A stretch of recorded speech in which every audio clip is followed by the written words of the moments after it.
Uma palavra de advertência. Cuidado ao operar equipamentos dispositivos ligados à rede elétrica ou com tensões acima de valores seguros. Consulte as normas vigentes, consulte um profissional habilitado, qualificado para orientar você. Alguns dos modelos, algumas das experiências apresentadas devem ser realizadas apenas por pessoal qualificado. Não exponha a sua vida em risco, nem de seus companheiros de trabalho. Cuidado! Correntes acima de 15 mA podem provocar o efeito de não largar. A musculatura é contraída e você não consegue soltar a fonte de corrente ou de tensão. Observe no quadro que correntes em torno de 15 a 20 mA fazem uma violenta contração muscular. Pode haver asfixia, requerendo respiração artificial para o seu salvamento. Olá, meu nome é Manuel Gibson. Bem-vindo a este vídeo de 4 partes sobre potência e perdas no transformador. Se você ainda não é inscrito, inscreva-se, acione o sininho, divulgue o canal e este vídeo. Ajude a disseminar o conhecimento. Estaremos trabalhando neste vídeo com potência e perdas. Nosso objetivo é apresentar como ocorre a transferência de potência em um transformador ideal e descrever as perdas em um transformador ideal. Dê o seu like, faça suas críticas, dê suas sugestões e faça perguntas. Nós vamos abordar neste vídeo os seguintes assuntos: potência no transformador, carga refletida no primário e perdas no transformador. Essas são as nossas referências bibliográficas que você poderá consultar. Se durante o seu projeto ou análise, se a equação não está fornecendo os valores corretos, verifique o modelo adotado. Temos sempre apresentado o conceito do modelo simplificado na área técnica. Modelos mais precisos que refletem melhor o comportamento dos componentes podem ser extremamente complexos. Confira as unidades de medidas, assegure-se que seus equipamentos de teste estão corretamente calibrados e aferidos. Se for o caso, refaça os cálculos. Vejamos então a potência no transformador. Esse é o modelo de transformador. Observe o primário, enrolamento do primário e do secundário. Tensões são aplicadas no primário e são transferidas na forma de energia elétrica para o secundário. A energia é transferida pelo fluxo magnético. Na análise inicial, consideramos o transformador ideal, com uma eficiência de 100%, todo o fluxo de cada espira do enrolamento de excitação, somando-se ao todo o fluxo do primário aplicado ao núcleo, todo o fluxo do primário aplicado ao núcleo está disponível e é transferido para o enrolamento secundário. Não ocorre dispersão do fluxo, não há perda no enrolamento. E o indutor ideal, não havendo perdas no núcleo. Lamento, nada disso é verdade. O transformador real não tem esses parâmetros de definição. Mas por que nós vamos aplicar? Porque o nosso modelo é simplificado e nós podemos fazer pequenas correções e ajustes para compensar essas perdas. Veremos isso mais à frente. E a potência no transformador? Para um transformador ideal, a potência no secundário é igual à potência no primário. Não é verdade em transformadores reais. Transformadores reais de chapas de ferro-silício, de ferro-transformador, apresentam eficiência da ordem de 50% a 80%. Fontes chaveadas, por outro lado, apresentam eficiência em torno de 70% mais 80%. Veja que cada tipo de núcleo de transformador, na sua faixa de frequência, vai ter uma eficiência diferente, inferior a 100%. Estamos, no momento, inicialmente, considerando essa eficiência de 100%. Toda a potência disponível no primário é transferida ao enrolamento do secundário. Dizemos, então, que a eficiência é de 100%. E um transformador ideal, como a potência do primário é igual à potência do secundário, nós temos que o produto VP e P igual a VSS, onde V são as tensões e as correntes. P de primário, S de secundário. Então, trabalhando a equação, obtivemos no vídeo anterior que a relação de tensões primário e secundário está para a relação de número de espiras do primário para o secundário e para a corrente do secundário sobre corrente do primário. Observe a inversão em corrente, secundário com primário. Vamos ao nosso primeiro exemplo, um transformador abaixador de tensão operando em 60 Hz, com entrada de 120 volts e saída de 12 volts. O fabricante ou projetista especificou que a corrente máxima nominal no secundário é de 500 mA. Vamos inicialmente considerar o nosso transformador ideal. Vamos determinar a potência máxima nominal, a potência especificada para esse transformador, a corrente máxima nominal no primário e a corrente máxima nominal no secundário. Nesse item C, é qual o máximo de corrente que você pode puxar no secundário, atendendo à especificação do fabricante. Na solução do exemplo, considerando o transformador ideal, potência do primário igual ao do secundário, substituímos os valores e achamos 6 watts. O nosso transformador tem como potência 6 watts.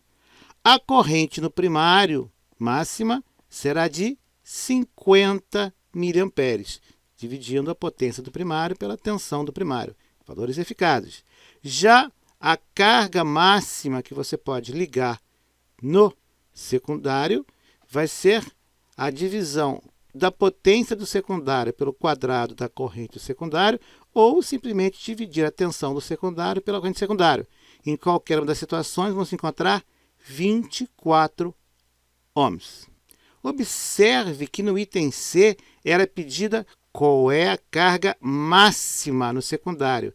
E nós estamos afirmando que 24 ohms é a menor resistência que pode ser ligado. Exato, se você ligar menos de 24 ohms, você vai puxar mais do que 500 mA.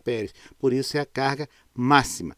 Observe também as relações de tensão e corrente e de potência no transformador ideal. Se você for implementar esse transformador, fio para corrente de 50 mA, o WG33, 0,025 m². Para 500 mA, uma WG23 ou 0,02588 m². Esta não é uma recomendação de projeto. Consulte as normas vigentes, o transformador vai aquecer e o que pode afetar o desempenho geral e especificação dos condutores.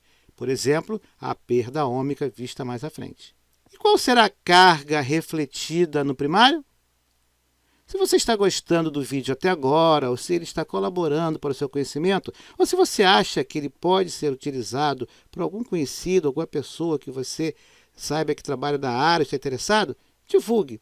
Dê o seu like para que o YouTube possa fazer a distribuição desse vídeo de forma correta. Obrigado. Então, aí está o modelo do transformador. Temos o enrolamento do primário à esquerda, uma fonte de tensão. Na direita, uma carga resistiva, RL. A energia que vai ser aplicada ao primário vai ser transportada via fluxo magnético para o secundário. Essa resistência no secundário vai refletir no primário na forma de uma impedância de entrada, Z de entrada. No nosso caso, para o transformador ideal e carga resistiva, será um valor também resistivo. Vamos então retomar as definições e relações no transformador. Sabemos que a potência do primário é igual à potência do secundário, dada pela tensão ao quadrado sobre a resistência. No caso do primário, a tensão do primário ao quadrado, valor eficaz, sobre a resistência de entrada, a refletida. Já no secundário, teremos que a potência secundária é a tensão do RMS ao quadrado, dividido pela carga, o resistor de carga do secundário. Tensões eficazes. Substituindo, temos que a resistência de entrada é dada pela relação de espiras primário e secundário ao quadrado vezes a resistência do secundário. Observe que a resistência de entrada, a resistência que os terminais da fonte V, que vai ter que fornecer corrente para ela, é R de entrada. E ela é função da relação de espiras ao quadrado e da carga. A carga reflete na entrada. Podemos também colocar dessa maneira, que a resistência de entrada vista pela fonte é a relação de espiras ao quadrado, primário e secundário, vezes a resistência de carga. Ou, na forma abreviada, a resistência de entrada é N ao quadrado RL. A saída reflete na entrada, onde N será a relação N para 1, relação de espiras primário para secundário. Lembrando que em transformadores abaixadores de tensão, comumente utilizados, o primário tem mais espiras do que o secundário. Já vimos isso em vídeos anteriores. Vamos a um próximo exemplo. Temos um transformador operando em 120 volts, na rede elétrica de 60 Hz, com a potência de 60 watts no primário e no secundário 12 volts. Sabemos também que o enrolamento primário apresenta 200 espiras. Inicialmente, considerando o transformador ideal, queremos saber qual é a máxima carga no secundário. Lembrando que a máxima carga é o menor valor de resistência que leva ao maior valor de corrente. Queremos saber também a corrente no secundário para uma determinada carga, 12 ohms. Queremos saber a resistência refletida no primário quando temos essa carga de 12 ohms no secundário. E qual é a corrente no primário para uma carga de 12 ohms no secundário. Observe que nós especificamos a carga do secundário e estamos calculando parâmetros do primário. No item A corrente nominal é a potência pela tensão, 5 amperes. No secundário, a corrente máxima é de 5 amperes. Para uma tensão de 12 volts, a resistência é de 2,4 ohms. Não coloque uma resistência inferior a esse valor, ou você poderá danificar o transformador, se você mantiver durante longo tempo, porque você está acima da potência nominal especificada pelo fabricante. A corrente no secundário para uma carga, para uma resistência ôhmica de 12 ohms, é dada simplesmente dividir a tensão pela resistência, 1 ampere. Então, quando colocamos 12 ohms no secundário, a corrente agora é de 1 ampere, bem menor que a corrente máxima de 5 amperes. No item C, a resistência refletida no primário, o que a fonte vai ver é simplesmente N2RL, 1.200 ohms. Se nós temos agora refletindo no primário 1.200 ohms e nós sabemos que a tensão no primário é 120 volts, a corrente no primário é dada por 100 miliamperes. Todos os valores de tensão e corrente são valores eficazes. Se você quer calcular os valores de pico, multiplique por exato, raiz de 2. Nosso último item são as perdas no transformador. Quais são elas? Como acontece? Como diminuir? E parodiando o grande William Shakespeare, existem mais coisas entre o céu e a terra, meu amigo, do que sequer arranha a nossa ciência ainda incipiente e limitada. Tradução adaptada, claro. Perdas no transformador. Vamos completar esses espaços em branco. Primeira perda. Perda no ferro, perda no núcleo do transformador. Segundo, perdas ôhmicas, perdas por dispersão e perdas no dielétrico. As perdas no ferro no núcleo do transformador podem ser divididas em perda por esterese e correntes parasíticas. Se você está querendo saber quais são as perdas mais predominantes, mais importantes do transformador, sim, são as perdas no ferro, o núcleo, e as perdas ôhmicas. As perdas no ferro ou no núcleo, elas são devidas ao fluxo magnético alternado no transformador. Elas vão ser divididas em esterese e correntes parasitas. As perdas por esterese são devidas ao ciclo de esterese. Você fornece energia numa parte do ciclo e na outra você deveria recuperar 100% da energia. Não recupera. Existe uma perda. Essa energia perdida dissipa-se na forma de calor. Sim, todo e qualquer qualquer transformador, não importa a frequência, sempre esquenta. Você sempre perde energia na forma de calor. Vai depender do volume do núcleo, da frequência de operação, do valor de pico da indução magnética. Uma maneira de reduzir essas perdas, como todos sabemos, utilizando-se aço silício para o núcleo. Aí está a curva de esterese, começando em 0, a primeira curva 1. Vamos seguindo 2, 3, 4, 5, retornando. Sabemos que o ciclo nunca volta pelo mesmo caminho, não vai e volta pelo mesmo caminho. E sabemos também que há sempre uma perda de energia ao longo do ciclo. Essa é a perda por esterese. A segunda perda que nós temos no núcleo são as perdas por correntes parasitas. São correntes que surgem no núcleo magnético, no material do núcleo. Evidente que uma das maneiras de você reduzir esse tipo de perda é usando chapas, placas. É aí por isso que você usa em baixa frequência, geralmente, transformadores com placas com chapas. Essas correntes que se dissipam no núcleo não fazem trabalho, não realizam trabalho, são simplesmente dissipadas na forma de calor, jogadas fora. De que depende essas perdas? Da indução magnética máxima, né, o B máximo, da resistividade do material do núcleo, da espessura da lâmina, da frequência de operação e volume do material. Utilize lâminas isoladas entre si, que você vai reduzir bastante essa perda. A próxima perda agora, a perda nos fios. São chamadas perdas no cobre ou perdas ômicas. Conforme a corrente do primário e do secundário circula pelos respectivos enrolamentos, existe uma perda ômica do tipo RI². A potência perdida no fio vai ser a potência no fio, dos fios enrolamento do primário e no fio enrolamento do secundário. R1I1², R2I2², onde 1 e 2 é primário e secundário. Não há solução para isso. Você precisa o quê? Reduzir a resistência do fio. Como é que você reduz a resistência do fio? Aumentando a área. Fio mais grosso, mais pesado, e você precisa de mais área para passar os enrolamentos, os espiras que você precisa. Terceiro tipo de perda são as perdas por dispersão. Lembra que nós já conversamos sobre isso? Nem toda espira consegue concatenar, interligar seu fluxo com todas as espiras da mesma maneira. Nem todo fluxo do primário atinge o secundário. Eu tenho perdas desse fluxo.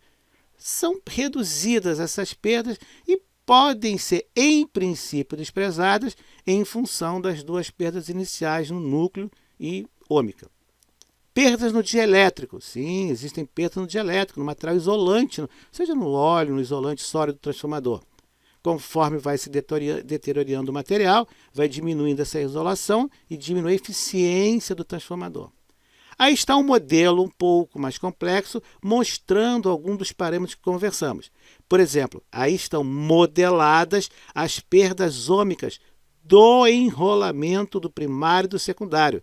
Conforme as correntes passam pelos fios, dissipam calor. O transformador aquece o fio. Não tem solução. Você sempre vai jogar a potência fora no fio.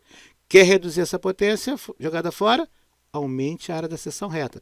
Mudar o material, dificilmente vai conseguir. Você vai ter que usar cobre.